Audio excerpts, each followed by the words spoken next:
Hello, everyone. Today we have a topic which is not directly Ukrainian, and usually we do have Ukrainian folklore presentations. Today we will be speaking about Crimean Tatars and about personal stories of homecoming, and we have two presenters. And everybody already knows Natalia, Dr. Natalia Khanenko-Friesen, and we know her in many different, wearing many different hats, as the director of the Canadian Institute of Ukrainian Studies, as a professor in the Department of Modern Languages and Cultural Studies. But today she is wearing her Huculak chair hat, Huculak chair of Ukrainian Culture and Ethnography. And she will be presenting her research, which focuses on oral histories, but also vernacular culture, diaspora, ethnicity, migration. And also today we have a guest, and I would like to introduce Emine Ziyatdinova. And she is a Crimean Tatar documentary photographer and an independent consultant. She is working with media and non-profit organizations. Emine received her MA degree in sociology from Ivan Franko National University of Lviv, and her, again, MA degree in photojournalism from Ohio University School of Visual Communication. Emine is working in documentary photography and journalism, and in 2012-17 she worked in Ukraine and Russia, and recently she relocated to the United Kingdom, and she continued to work as a consultant, as a photographer, and she continued to collaborate with non-profit sector. So welcome, Emine. And of course, welcome, Natalia. And I am disappearing. Thank you, Elena. Thank you, Cool Folklore Center, for offering us an opportunity to share the work of ours. I will just add a few words to the introductions to contextualize the fact that we, in the project, the introductions of mine in the context, to offer them in the context of the project. We collaborated with Emine some, I guess now 12 years ago, on oral history project that focused on decollectivization in Ukraine. And we worked for a couple of years back then on interviewing, well, Emine in particular, but then there were 10 years when the project was shaping up in some different directions until we reconnected a couple of years ago in the effort to develop next phase of our joint research here. And I'll let Emine introduce herself, and I'll speak later of the project, and then we will present a few stories, and we'll talk about the overall the corpus and what these stories altogether mean in the context of our research. Emine. Thank you, Natalia. Thank you, everyone, for joining us tonight. I'm quite excited to present our project today. As for me, it's quite a personal story, as I'm Crimean Tatar myself. And the story we'll be telling is kind of reflects on my family history and my experience of my family. My grandparents were Soviet regime deported my grandparents from Crimea to Uzbekistan in 1944, and we returned to Crimea in 1990. Actually, two villages where we interviewed people. I lived in both of them as a child, and one of them, Serebranka, my parents still live there, and I grew up there. And so it's kind of going back to these interviews when Natalia contacted me and I started reading them. It's kind of like brought back a lot of my personal memories of growing up in this village. And a lot of these people who I interviewed, I actually know them personally and through my parents. So it really felt personal, and I kind of happy that we got back to this project and kind of bringing these ordinary people who lived through through this time of change and Soviet Union collapse and collapse of collective farming, and through going back to homeland and bringing these voices back and kind of gives them another life. So as Natalia mentioned, in 2008, as a student at that time, I took part in Natalia's project and interviewed 10 people in these villages. I let Natalia to tell a little bit more about the project itself.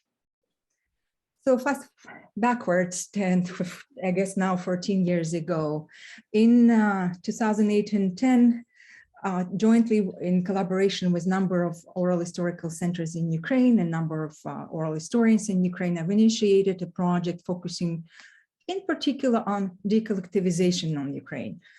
And it was an important period in the history of post-Soviet Ukraine, and actually significantly overlooked as a time of social rupture. After Ukraine gained its independence, series of post-independence governments were subjecting rural populations in Ukraine to a dramatic and very poorly coordinated reorganization of those collective farms.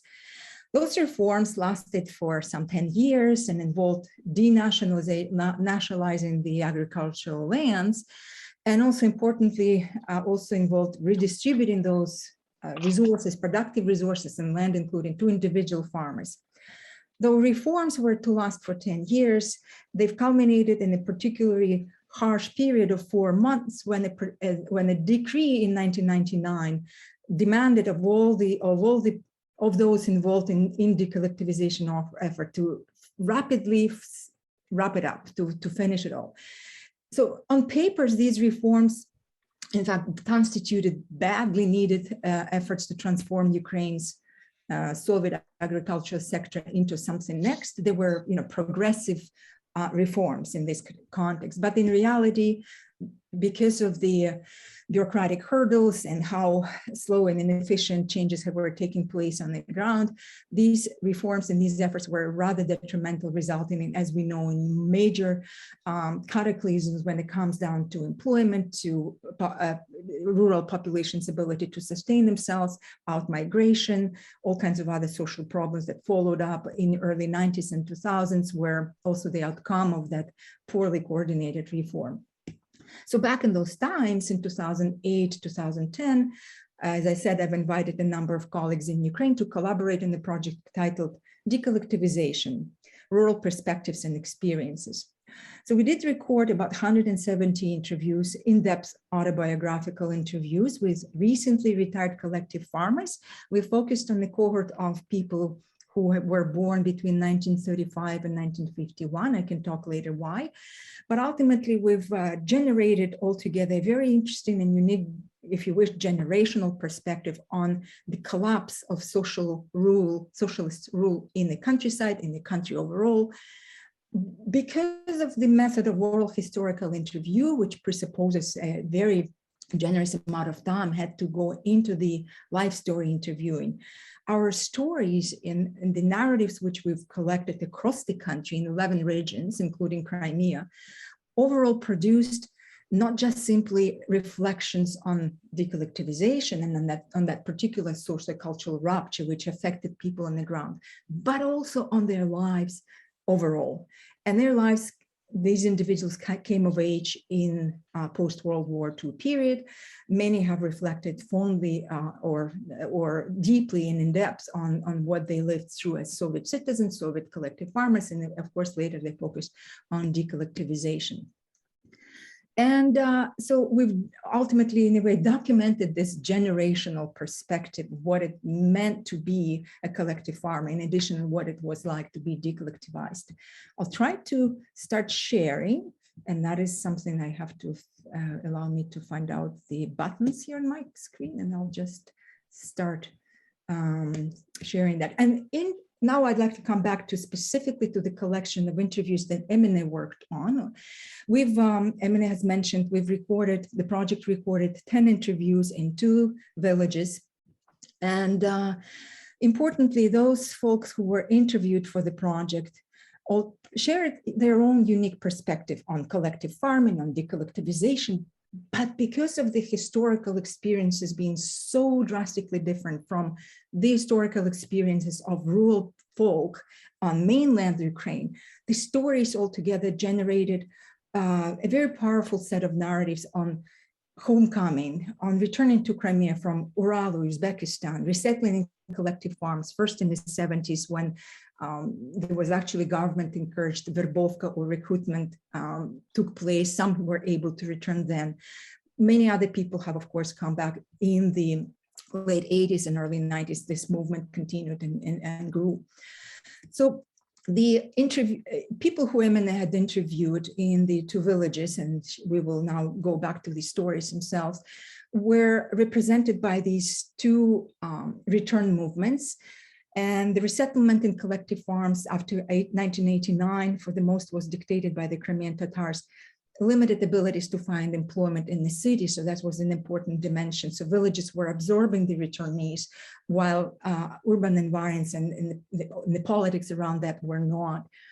And so altogether, the Crimean stories of working in collective farms and being decollectivized offered us a different focus, offered us a different angle on overall what it was to return, what it was to adjust to Ukraine-based Crimean Autonomous Republic, and specifically what it was to enter the collective farming system and make life out of these experiences.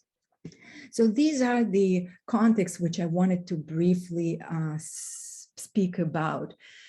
Emine, would you like to take over?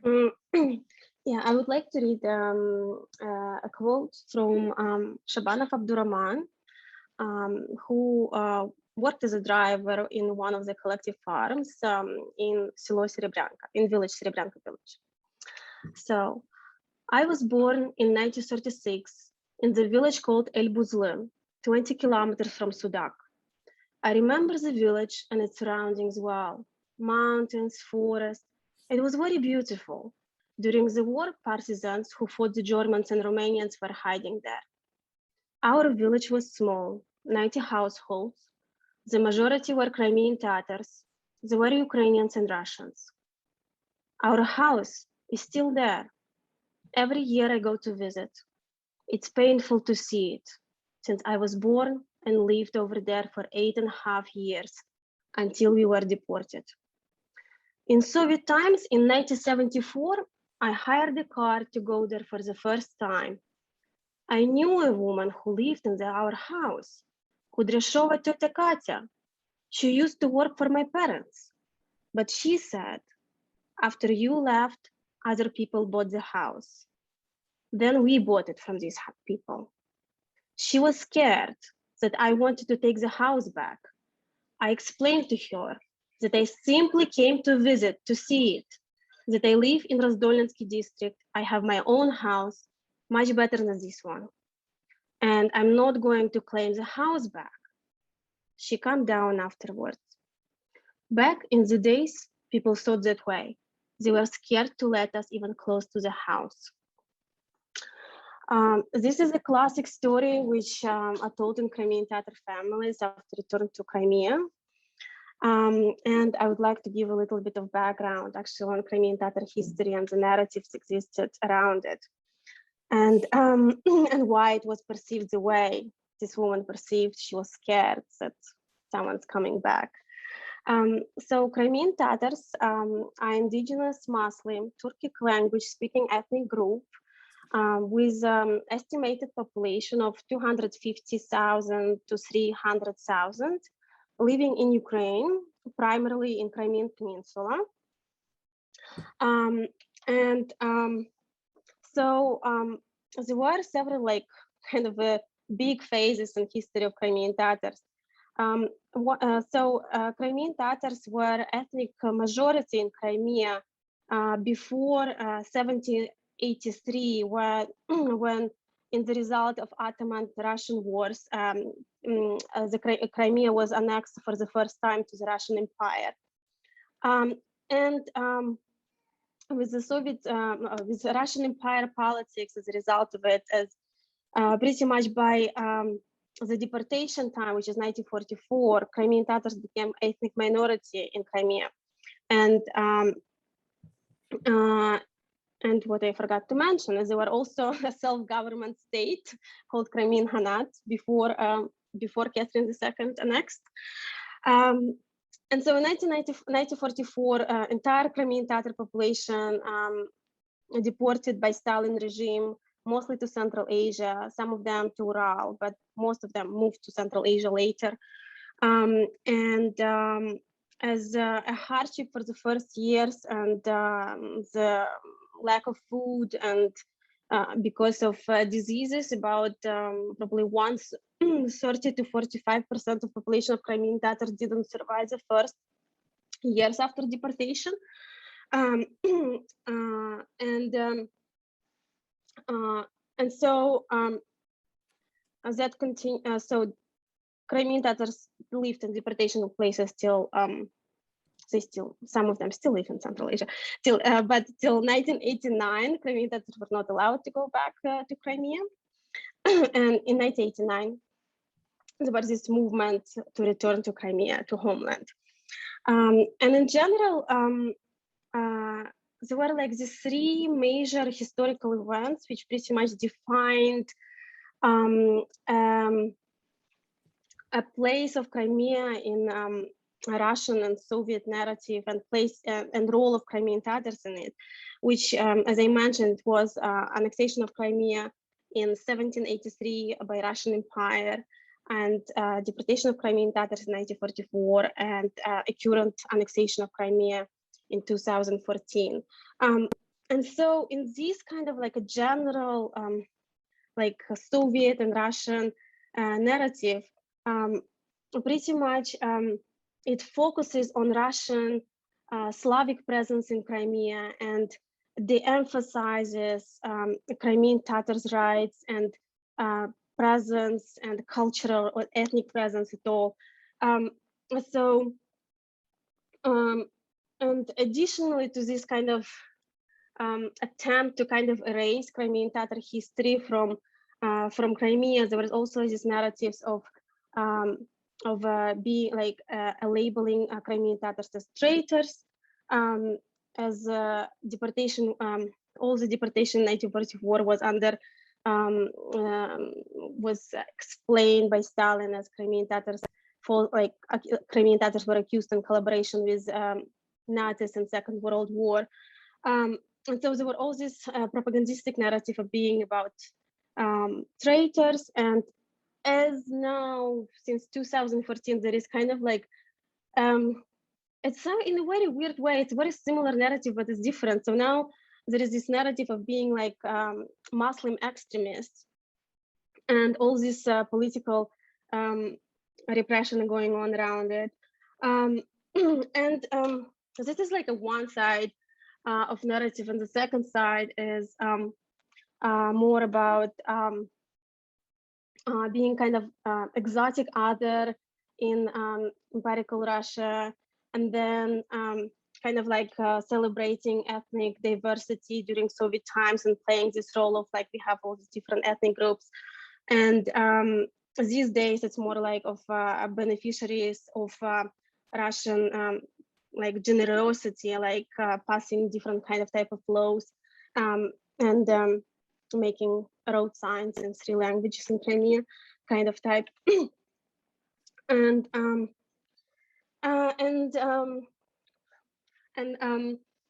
this is about Russian narrative, and we are talking about 2014 and the current development of situation. It's in Ukrainian narrative since 2014. Crimean Tatars are seen as like allies in the war with Russia or like in the conflict with Russia.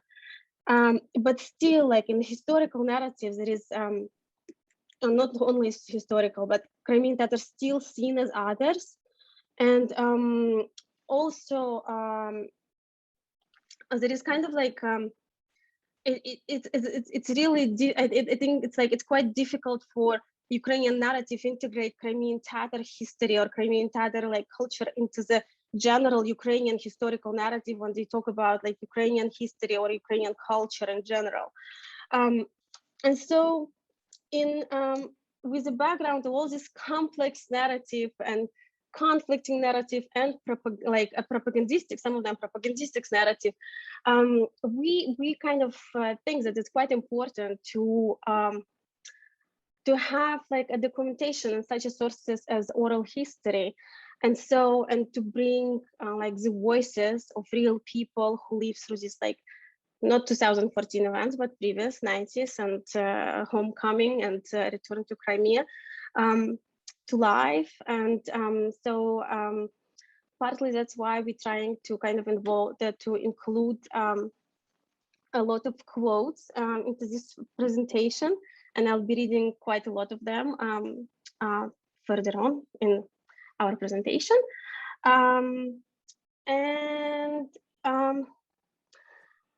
Yeah, and that's why I would like to read you a second quote. I'll just need to find, okay, here we go. The quote is by Selimshayev Nazim, who was a head of a collective farm in the end of its existence in Berezovka village. To go or not to go? Back then, it was a question number one. Since 1987, when there was a little thaw in Russia under Gorbachev, our people began to leave Uzbekistan. Of course, one could not even dream about registration in Crimea or buying a house, and forget about work. There was already an independent state, Ukraine, in the end of 1991 in Crimea. There was some relaxation back then, and Tatar farms were organized for the deported. Of course, in the most remote parts of the region, or the most abandoned branch of some collective farm. For example, Sarabash, the former Tatianina. It was an abandoned village, but we were still not offended as long as there was a possibility of returning to Crimea. We organized 30 families to move to Crimea, and we all settled down here in the village. Everyone who was able to work, even pensioners, joined the collective farm as general workers, tractor drivers, shepherds. Women, even with university degrees as my wife, went to the fields to collect stones. Everyone was provided with a job. People settled in 5-store dorm. It was fine for the initial years. Everyone was happy. Of course, there were some social issues. Some were not very happy, but that is not the most important thing. The head of the regional administration asked me, before you came here, you knew the situation, what was happening here. And back then, bread was sold with food stamp, sugar with food stamps, all pasta with food stamps. And you brought all these additional people to one village. And how do you think I should provide for all of them? Have you thought about it? Then I answered him with this way. Yes, I took all this into account, and I will prove it to you. The first 6 months, we will not ask you for anything, neither bread or any produce or oil. Flour, rice, butter, sugar. Each family brought their own supplies from Uzbekistan. And I'll give a word to Natalia. Thank you, Emine. As we were working through these interviews right now in the effort to offer some analysis of the meanings and of messaging, I am reminded of a broader context of the larger project which has taken place, as I've mentioned, across 11 other regions in Ukraine.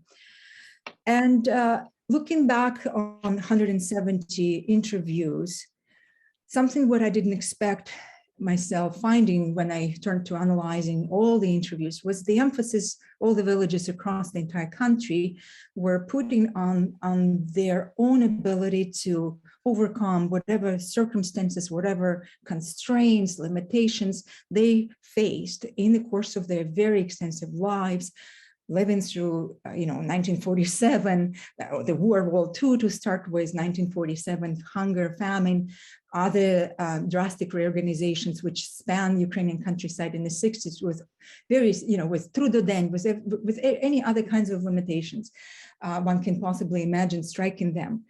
nonetheless, at the very end of their lives, the individuals, when they were reflecting on their experiences in the Soviet system, in fact, wanted to remember themselves as doers of their lives, as someone who were able to overcome the constraints, or as in cultural anthropology, we like to say, someone who is endowed with a strong sense of personal agency.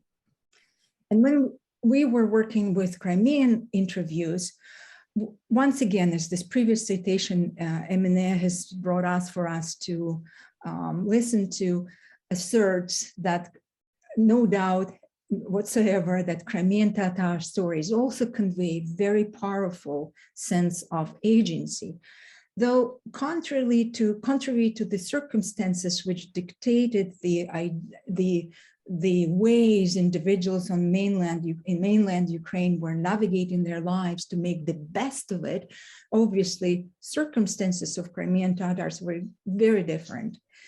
And that particular angle of what the interviews altogether, that meta-narrative which stood out throughout all interviews, was very, very strongly leaning towards that assertion people were making, how they were prepared, how they were able to, and how they're moving forward with their lives in full dependence on themselves, on families, on Crimean Tatars networks.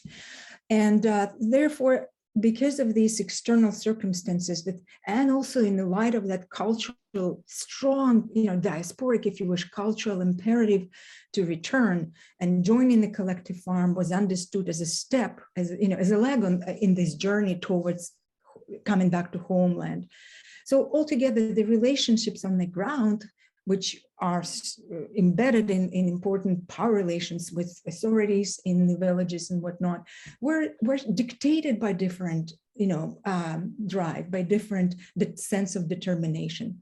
I shall also mention, Emine, before you go to the next quote, that amongst those who we've interviewed in Crimea, we actually, as you've seen, we actually had covered stories with all spectra of those who worked in the collective farms, starting with folks just being members of the quads at the lower level of the hierarchy, and ending up with professionals, directors, managers, and the heads of collective farms as themselves, who certainly were amongst the Crimean Tatars who were interviewed for the project.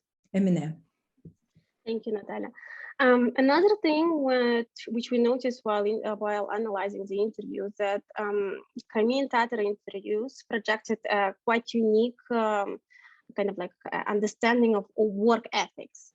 So they disapproved of what they called laziness in the collective. They commented on alcohol consumption of many of their Slavic neighbors, which they perceived as high. They disapproved how alcohol consumption was regularly overlooked by the superiors. A reflection of one of the interviewees, Ziyatdinova, who worked as a tractor driver. I'll read now, and his reflection on collective work. I tried to work well, always stayed for an extra hour or two, initially for extra salary. You do the job, you get the money for it.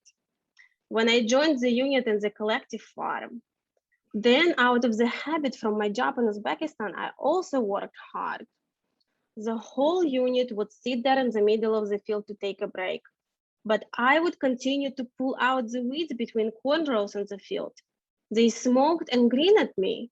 I would not understand why they're smirking. Apparently, one fool is working, everyone gets reward. It took me a long time to understand that I was working for nothing, that the results are divided between everyone in the unit. Probably that's why they gave me another certificate, Gramota, for excellent work. Collective work, I would say, kills initiative in person. But there is a political trick here. Let's just give him some certificate for excellence so he would work even harder. So that is a quote from Ziyatdinova, reflecting on collective work.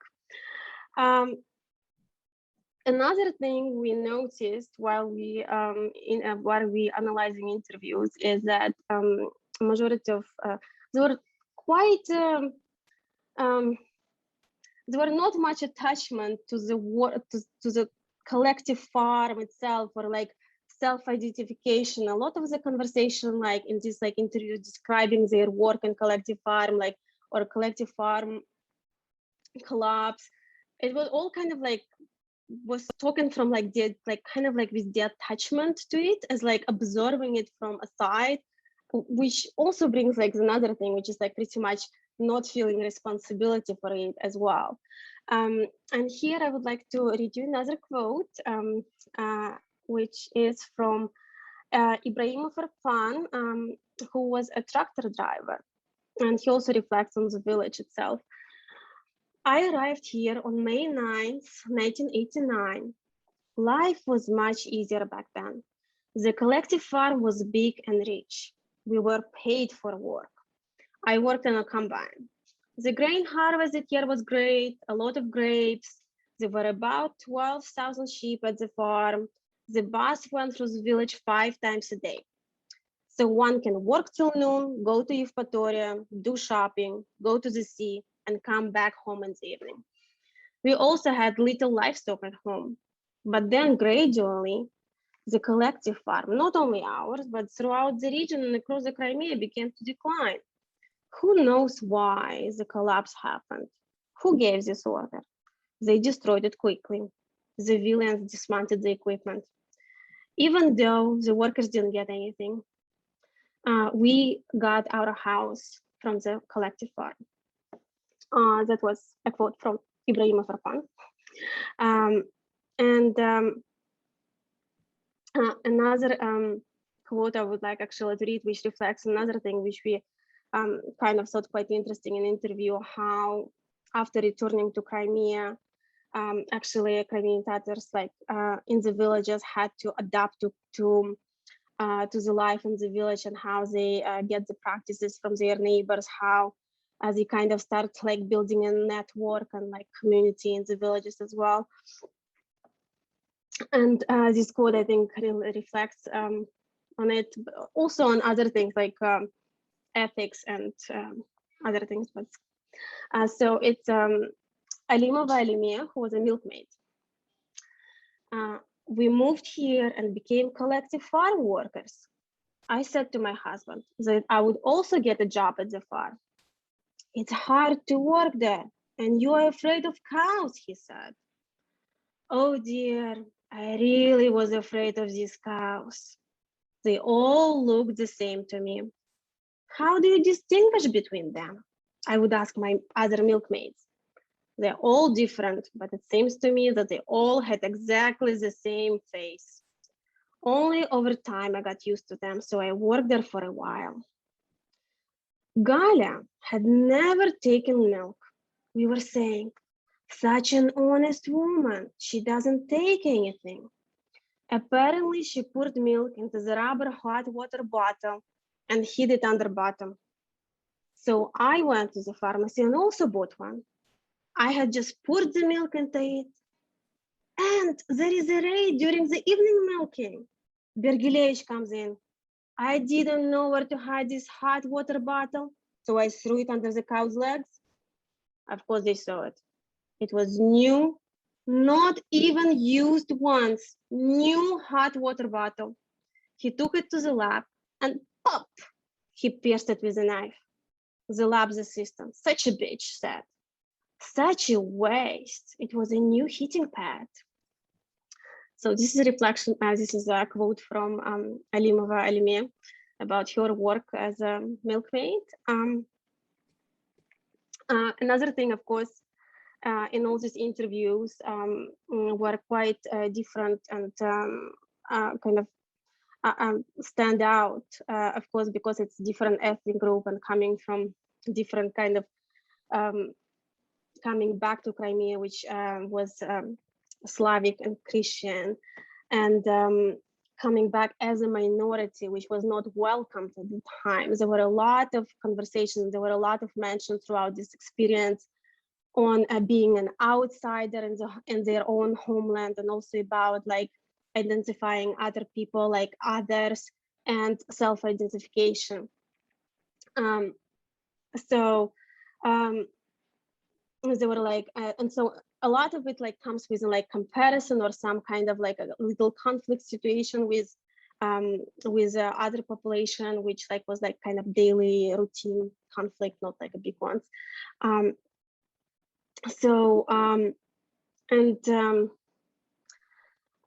And on top of it, a lot of these people who found themselves to be collective farm workers, they also lived in the little like not like cities in Uzbekistan and Central Asia, like industrial ones, because they were all sent to work in a big like factories pretty much after like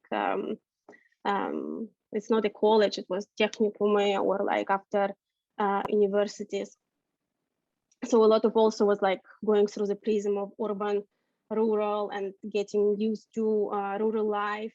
And also a lot of them had experienced ethnic discrimination and also commented on them. And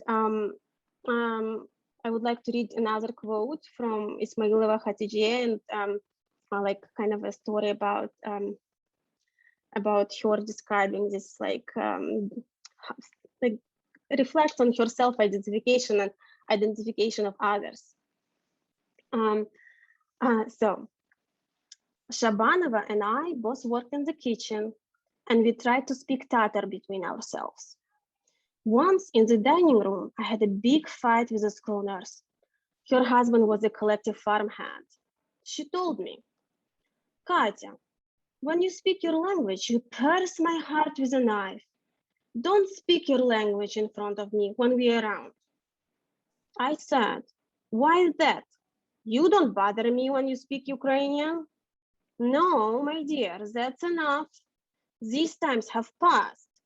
I was taken away from my home at the age of 8. I forgot my language in Ural. We moved to Uzbekistan, where the Uzbek said, this is Uzbekistan, speak Uzbek. I'm finally back to my homeland. Do you know where from I moved here?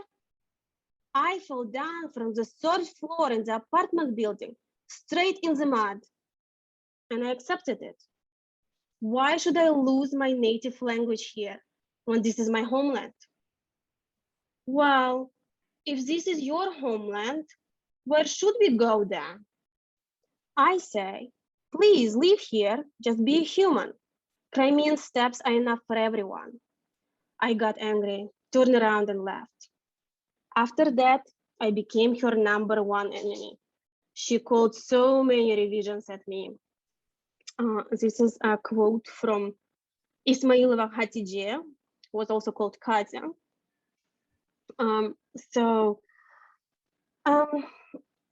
Another, of course, another thing, but is quite common for all this, I think, like Natalia probably can confirm, for all these interviews throughout Ukraine about the hardship going through, like living through collective farm collapse in 90s, when things like start dysfunctioning, and the life practices and like what people had to do to survive this and to support themselves. But interestingly, I would say in Crimean Tatars interviews, there were also always this kind of like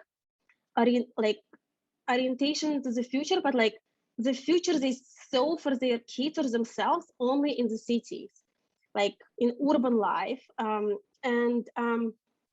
They were like, it was very common quote saying that if I would start again, I would start in the town, which actually I'm going to read one of them.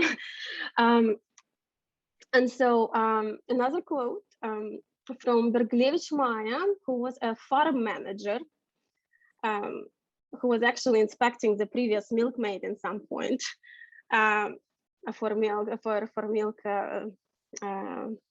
stealing. So between 1996 and 1998, we had so many cows and sheep at home. My son Rustem studied in Simferopol. My daughter Lilia had just finished school, so we had to support them. My husband was working in the village council, so unlike me, he had a salary.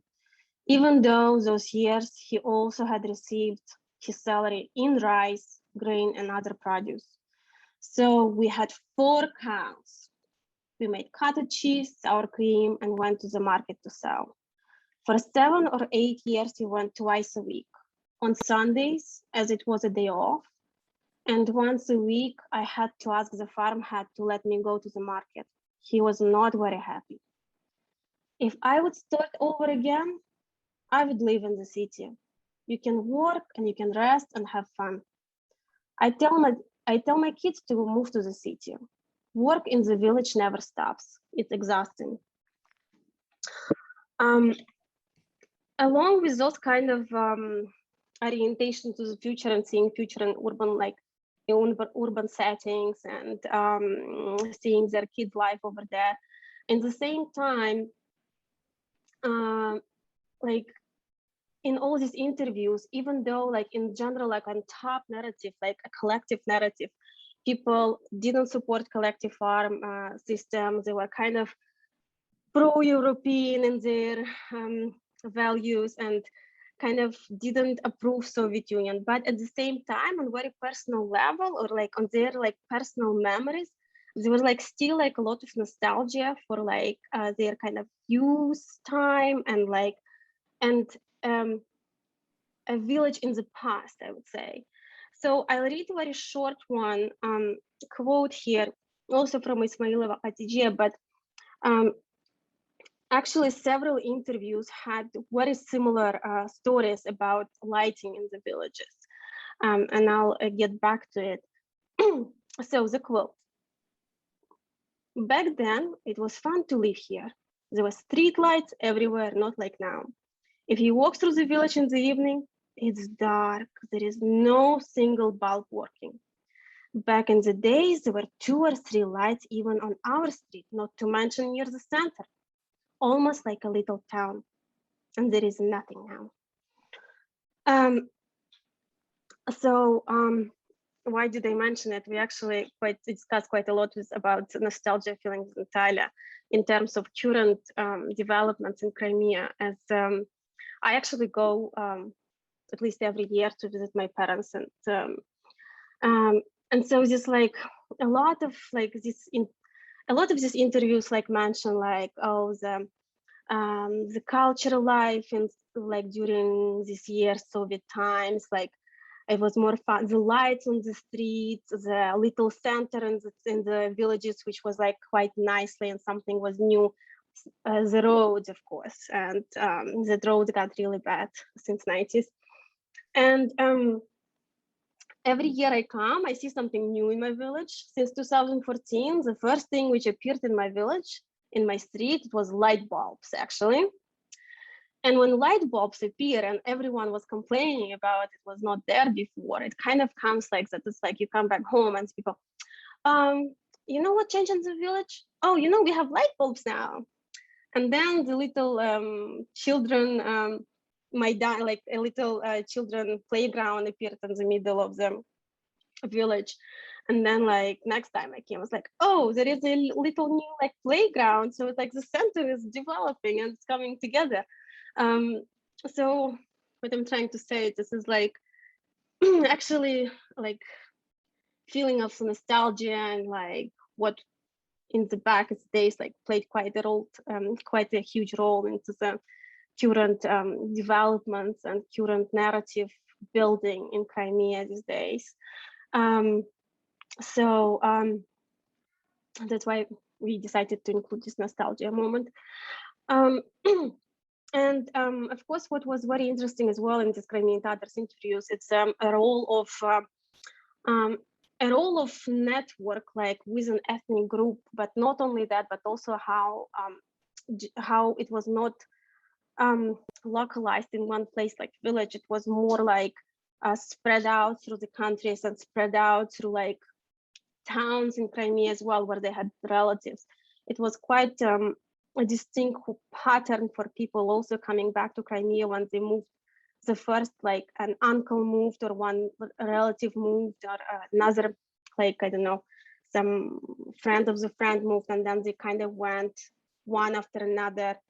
And also for finding the job as well, usually the collective farms who had some Crimean Tatars before were more willing to take other Crimean Tatars before Soviet Union collapsed.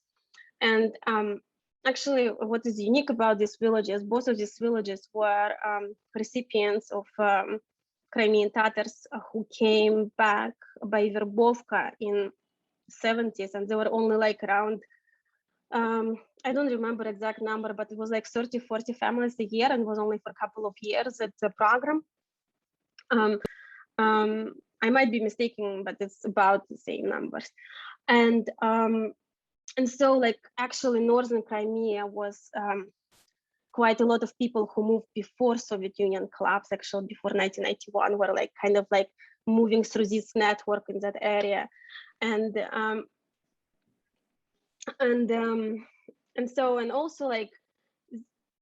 also in these interviews mentioning moving towards urban areas, also like this playing of like which relatives were lives, also like, or where the like neighbors were living before from Uzbekistan were moved, also kind of like plays a role in some way. So I think I'm kind of finished with my analysis. So Natalia, I'm giving word to you now. Thank you, Emine, for reading out the quotes from those very extensive and quite long and time-wise extended interviews. I'd spend a few minutes, if you would allow me, just to put a few final touches to what we can discuss today, and then we'll move on to questions and answers. As it's been evident, I hope, from the citations Emine had shared with us, those of you who have been exposed to rural communities in Ukraine could sense that there's definitely different dynamics has been unfolding on the ground, in particular in Crimean collective farms or Crimean villages for that matter, given the changes, if I can use this big language, changes in population profile with the returnees coming from elsewhere and settling down, Crimean Tatars. So altogether, when we were working, when I was looking over all interviews, the Crimean Tatar story stood out so profoundly that we decided, I reached out to Emine, and we decided we do need to do something and to work on that particular segment of the interviews with an idea actually of publishing a book. So we are working right now on the collection of interviews with an introduction and contextualizing that will go into that.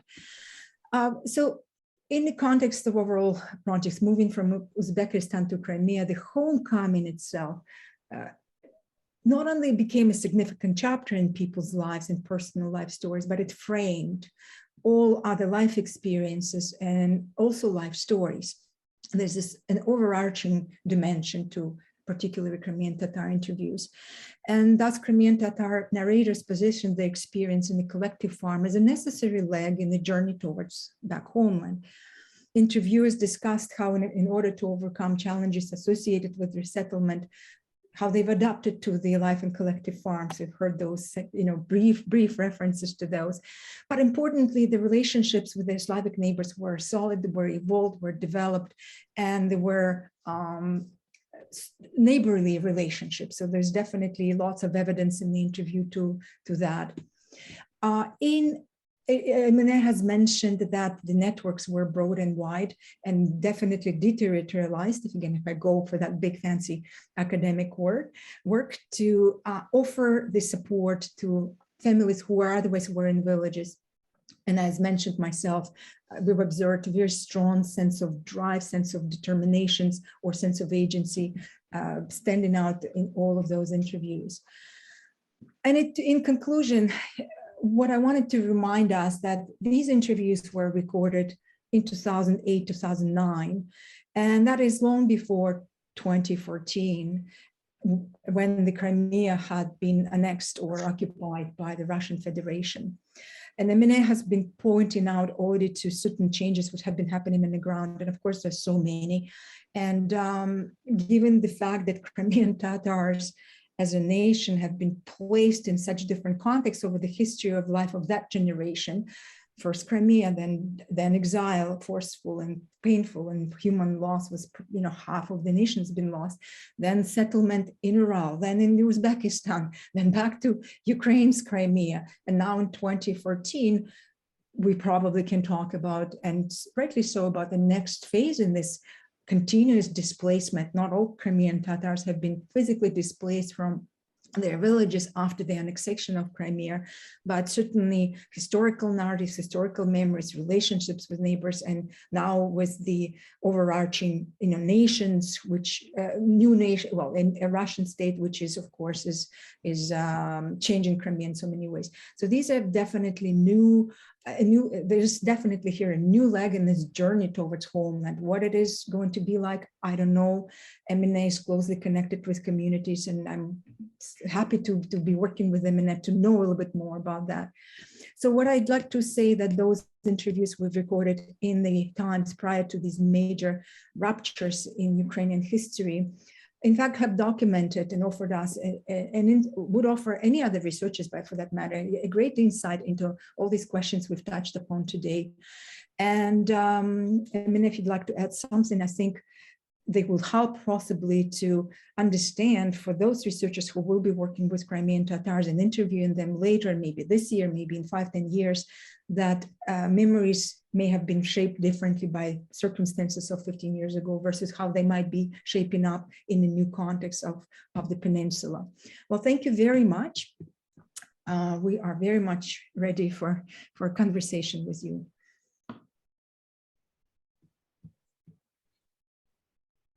So thank you. And yes, we are waiting for questions and comments, please.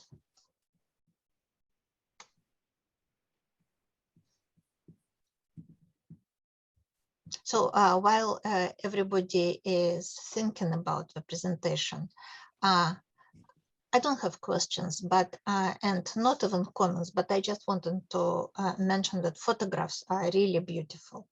The first one, the one which we used for the poster, it's so recognizable. It feels like, I know everything about it. So it's really, Emine, you really have this talent to see kind of the most meaningful part of the big picture. So beautiful, thank you. Oh, thank you so much, Irena. Any questions, any comments?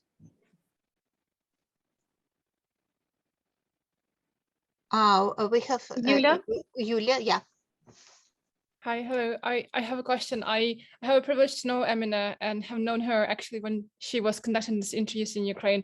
But I do have a question actually to both Emine and Natalia. If you can say a bit more about the life in the villages when Crimean Tatars came there. Like you already mentioned a couple of quotes that there was nostalgia for the life when they still lived there. But basically, can you say a bit more about kind of the community, like, I mean, obviously you emphasized already that, but if you can say a bit more about the trust and belonging relationships, I don't know, anything else you maybe didn't add, but may want to add now since we are following up on this. Thank you. Emine, would you like to take this since you're traveling? Sure, let me think about it. The life in the village, Yulia. As I said about like life in the village, like people really felt on personal level nostalgic about, it's not only about youth, but about things were happening in the villages. So the things were organized. For example, there were like some kind of like, I don't know, music sections or dance sections for kids to attend, not in school, but like in the village club. And there were like, I don't know, organize some tours to like, or like for kids, like they were like, they could go to the sea, like when they were like vacation, or they were like, even in 90s, actually, before there were no farm at all, they were like with Crimean Tatars coming back, like for example, in Berezovka, because there were so many Crimean Tatar families, there were quite a lot of Crimean Tatar events happening and organized by this kind of, and it was not collective farm anymore, it was KSP or something like that.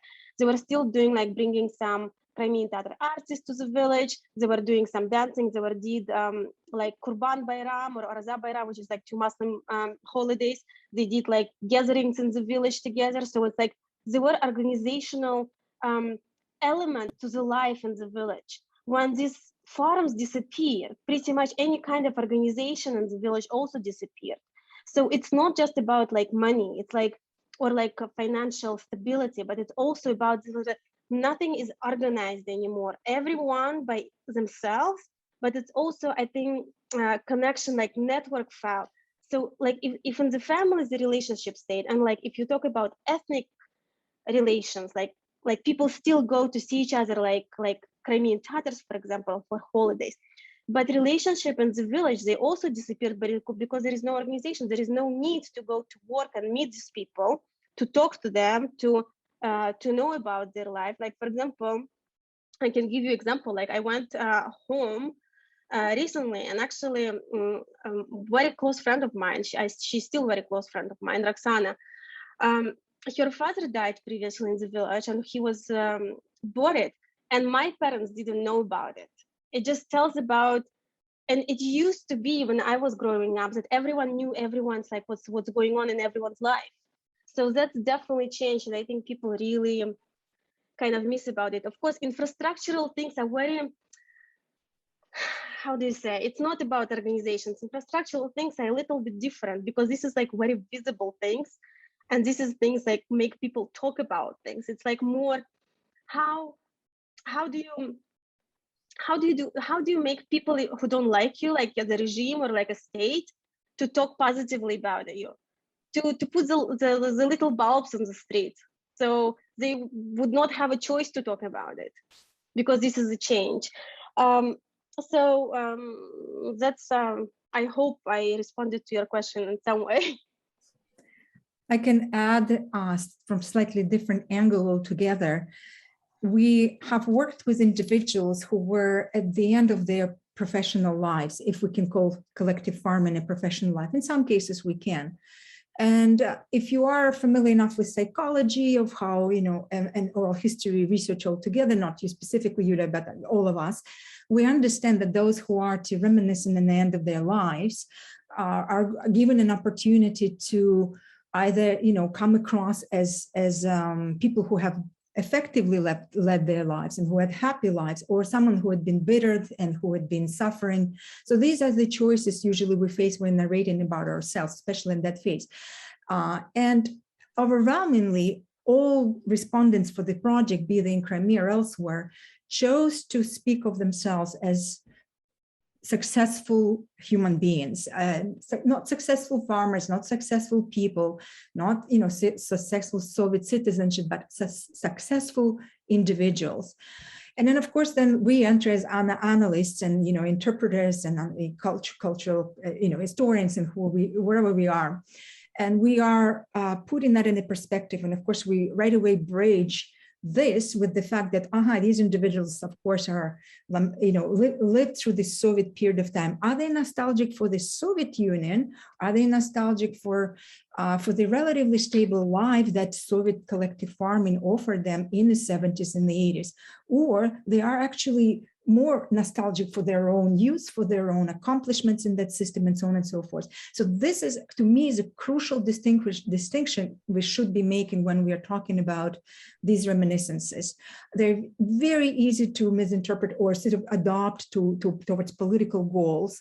But in reality, these are especially on mainland Ukraine, throughout 70s and 80s, and the 60s and 70s in particular, individuals in collective farms built farms with their hands by building by literally, it was not mechanized in the 60s, it's only improved in 70s and 80s. So there's this always memory of the physical environment, of structures, of buildings being an outcome of someone's labor, and streets and light bulbs and whatnot. Of course, when the collapse of collective farming came about, and it's been really a delayed process, but it did collapse truly in a rapid way in late 1990s. That had ruined so much, as Emine was saying, but also had sort of informed even in further that idea of nostalgia, which is a nostalgia for one successful life rather than Soviet system. I'll stop it here. Thank you for a question. Thank you. I have to leave, so please forgive me for that. And Natalia, I am leaving you in charge of your own presentation. So, but thank you. It was very nice, very interesting. Thank you, Elena, for hosting us. Yeah. Panen, I see a hand. I think I've seen first Andrei Hornetkevich and then Martin Kistler. Maybe Andrei Hornetkevich, please.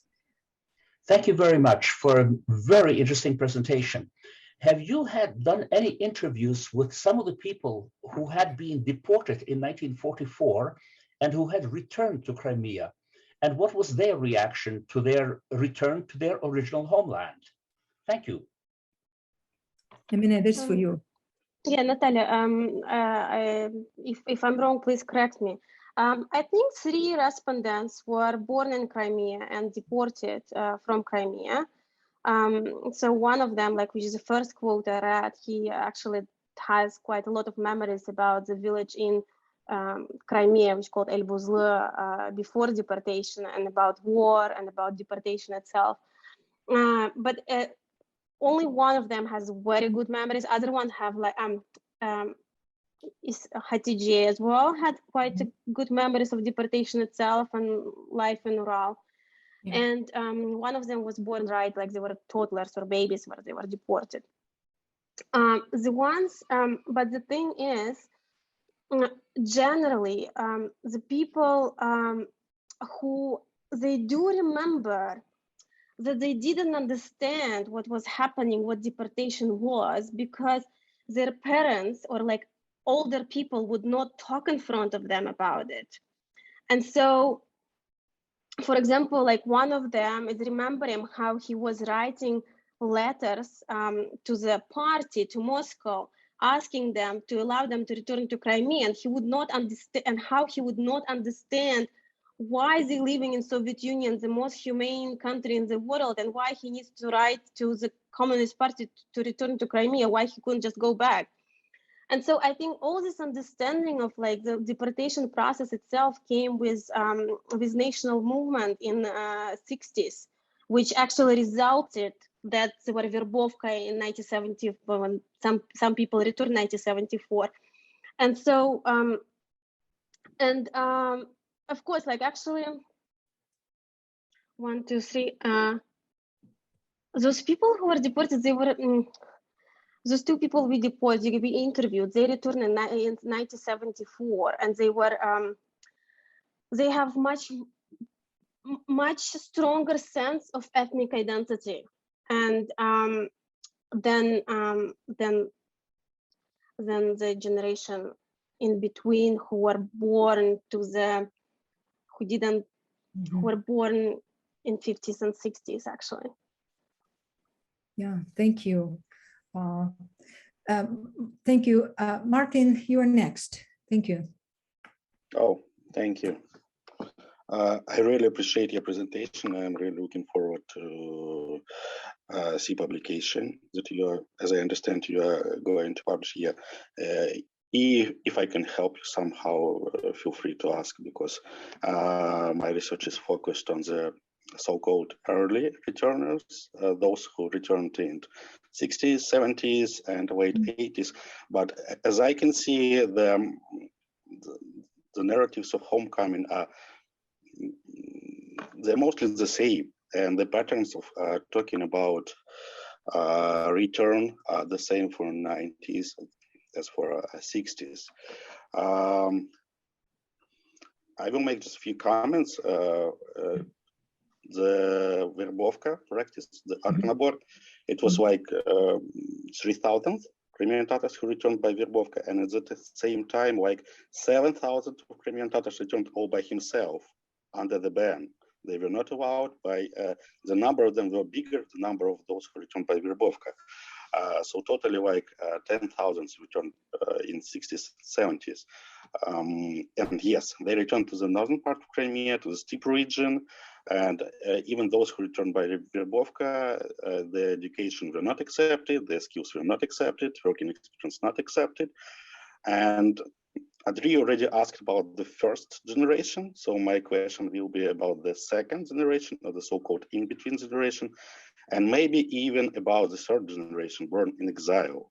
I mean, they already mentioned homecoming, narratives of homecoming, and my question will be about how they dealt with reinvented homeland, because according to family narratives, they used to hear about their native villages, mostly situated on a coast region in mountain region, about beautiful Crimea with all these trees, mountains, seas, and pictures, postcards, view, you know, and they return to the steppe region. How the image of homeland, how it was it reinvented? In which way? I'm not sure you asked this question to your informants, but probably they mentioned it. Thank you. I'll start probably from the second question, as before I forgot the interviews. So there were, I think, at least in 2 interviews, they were mentioned about this phenomena, what you said, like what they imagined and didn't match. And so one of them was Ismailova Khadijeh, and she returned in 1974, actually. She comments a lot about how they returned into mud, there were no streets when they returned. But then she remembers the moment when her mother-in-law moved. No, it's actually her mother moved in the end of 80s, 1989 or something like that. And she said she came to visit and she said, this is not Crimea, where are mountains, where is the sea? So she said she didn't want to stay with them. So she left and she went to stay with her other sister who moved to Stary Krim, which is like kind of west part of Crimea. And another one is actually about the second generation. It's Maya Bergilevich, who was a manager of the farm. She was saying that her parents in Uzbekistan were telling all the time the stories about mountains, sea, and forests. No, there's no sea, forest and mountains, because they were from Bakhchisarai region. And she said when they came back, and she wanted so much to go back to Uzbekistan. There is a whole part how she wanted to go back to Uzbekistan because all her friends stayed, and she moved when she was 17, 18, something like that. And one of the things she would tell her parents was like, so where are your forests? Where are your mountains? Because they were in the steppe. And it's, I mean, about reinventing crime, homeland. The thing is, it's like, even like I know the current situation in my village. I think many Crimean Tatar with families, they moved, especially the ones who didn't have any connection as a before like generation with a steppe side, and if they had means, they moved either like mostly of course to Simferopol and like urban areas, but I think like there were no young Crimean Tatars in the village, in my village for sure, like except for kids right now. And about reinvented homeland, I think the narrative changed with, I think with the appearance of what is called codifikovana culture, I don't know, codified culture. Yeah. When we had, I think like it kind of changed a little bit in pre-annexation of Crimea, when Radio Maidan and TV station, and like there was some kind of like uprising in like ethnic and culture and stuff. And so there were a lot of kind of like in general discourse, there were like kind of like a discourse of reinvented homeland or Crimea, but I think that kind of all disappeared at the moment. And how now I'm going to give, it's not related to interest, it's related to my family, but I'm going to give you an example. So I was home and we were making some food with my wife of my brother, and her daughter comes with my niece, who is about 7. She was 7 at the time, and I was like asking her, "Oh, do you know what tomalak shorba is, which is Crimean soup?" And she said, "No, I don't know." And I said, "Oh, why you don't know?" And she said, "Oh, because we are Russians." And I was like, "In what place are you Russian?" And she of course cannot understand that her mom stays there. And she said, "Well, you know, she goes to the kindergarten. And so they learn that in kindergarten." And so of course, and I think one of the big issues with Crimean Tatar identity in general, which is again not about collective farms and everything, but more like about reinventing like homeland and identification, is the language really not spoken by new generation, Crimean Tatar language. It's like very like quite a small percentage of people actually use it in daily life, like not older people, but young people. And on top of it, like, for example, I have a daughter now, and I was thinking, I don't have even like toddler books, which like, not just in Crimean Tatar language, could be in different language, could be in English and Russian and now in Ukrainian, which has a cultural element who would bring a narrative, Crimean Tatar narrative into it, maybe not language.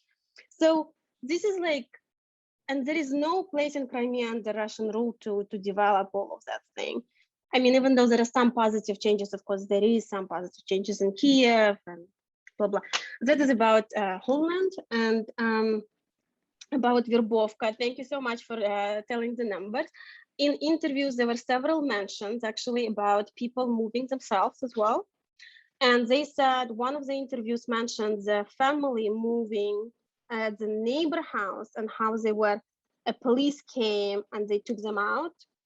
And another one had very similar story in the different land. So I think there were in 2 interviews, there were mentions about it, but I think that people didn't settle in Crimea. They were either thinking, and on different note, I interviewed one person who, not as a part of this project, in my village as well, who did try to return to Serebrenka, but he was sent back. He was arrested and sent back, and they went back to Uzbekistan, and they moved again, like in 1980s already. So yes, that's an answer. I hope I answered your question. Yeah, thank you a lot. Can I add a line or two, again, from some slightly different angle altogether, maybe even comparatively speaking? I've been working extensively on Ukrainian Canadian culture, and I'm not sure where, Martin, you are. This is the nature of our Zoom meetings. What part of the world you are right now, I have no clue. But in the context of immigrations out of Ukraine, we know of several waves which have reached out and gone elsewhere. And if you're looking back in particular to the post-World War II immigration, which has been an outcome of major political push, major repressions in Western Soviet Ukraine and other parts of Ukraine, we've seen the particularly unique group of people arriving to Canada in the 50s as an outcome of that, and other countries in the world. So given my exposure and my interviews with this particular generation, I also published and work on the idea of return to homeland, imagined idea of homeland, and so on and so forth. And thank you for this question, because it invited me to see parallels. If a group is dislocated by forcefully by political force and resulted in major loss, and if it's a politically motivated deportation, there would be, of course, the desire to return. And what I want to emphasize is the idea of networks, idea of a family, idea of networks. So this notion that I have to return back to homeland is reinforced on so many levels, in the family, privately, quietly, but also in communities. More so in Canada, because it was okay to lobby or sort of continue on with this idea. Less so in the exile of Crimean Tatars in the context of Soviet system. Basically, I've seen in Crimean Tatar interviews as well this sort of a manifestation of that desire to return, intention, yeah. only in family networks, but it's just simply a given. You just can't. It's just a given thing. So that's what I wanted to say. Thank you for that question. Yeah, thank you. Just a few words. In my research, I'm arguing that Crimean Tatars' return was based on this intention. I'm calling it, referring to Zetter, the exile ideology, because it's foreign families here, and then due to the national movement. But national movement was based on family narratives, first of all, and memories of Crimea. Thank you, Anna. Exactly. Thank you so much. Yeah. Do we have more questions? Any other questions?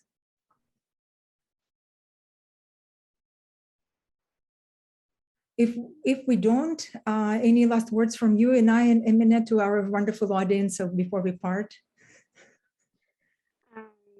I'm very happy. There's Zara asking a question. Zara, please. Okay. Yeah. Hello, sorry. Your photos are amazing, and thank you for the presentation. I'm part Crimean Tatar and I live in London. I don't know so much about it, but I know that my family were deported to Uzbekistan, and before deportation, their villages were very important to them. There's many stories where the ladies and the gentlemen, it was emphasized that they should like marry from within their village. So when they went to Uzbekistan and they returned to Crimea, like a lot of my family are not, they did not return to the same exact village, maybe nearby. Some are on the south, some are in like central Crimea. My question is, like you mentioned, there are factors like having a network, having someone move back and a family member, or maybe like jobs, opportunities. Why do you think when they move back, when their villages are so important to them, and you talk about like nostalgia, why do you think some Crimean Tatars, even today, why are they not like positioned in their villages? Thank you. Thank you so much, Sarah. Emine, would you take this? I didn't hear the last part of the question. Why Crimean Tatars were not what? I'm sorry, I think I had something with my connection. Sorry, I mean, like their villages are so important to them. So even now today, why do you think that they are, many Crimean Tatars are not living within their villages? Like they may be in surrounding or like their families are sporadically around Crimea. Thank you, Zara, for this question. Natalia, should I go? So what I think, and I think you can see it from the interviews as well, when people describe their lives, it's like, it's in their family narratives. Of course, there is like this talks about Crimea and villages and like a life back in like kind of idealized almost back, like life back in Crimea before deportation. But then what happened, majority of them were moved to the places where they were like a labor needed in Central Asia or Ural. So they were all who like, and it's not like, by the time, the people who were moving in the 90s, most of them were not the primary decision makers, the ones who were deported as adults. They were, most of them were like either deported as a kids, or they were like like my parents, like my dad made decisions to come back, right? Not my grandmother actually. Of course, grandmother like took part in it and stuff. But they all kind of, their social experience was based on the Soviet system of working in the usually factories or like plants, like in the cities mostly. That's why people talk about 70% of population who moved back to Crimea were living in urban areas, and they moved to the like villages. And now like we have all this situation from 90s, the movement of Crimean Tatars within Crimea from villages to the Simferopol and cities and towns as well. So even they like an idea going back to their villages and they like have this idealized homeland, in the same time their social experience and practice is living in urban environment. And they like all of these people, like almost, Natalia, I think all of these 10 people who we interviewed, they all like kind of wanted to go and live in the city. And like if you like, and the thing is, they all kind of, even some of them, they started in collective farms because when initially they were deported, but after Stalin death and when they lifted the restrictions of movement of Crimean Tatars in 1953 or 54, they start moving to the places where they work, and all the work was also around factories and towns and cities. So very few of them kind of like saw themselves as villagers or rural like workers. And living in the villages, you need to have this attachment to the land, not abstract one, but like a real one to work on the land. It's not,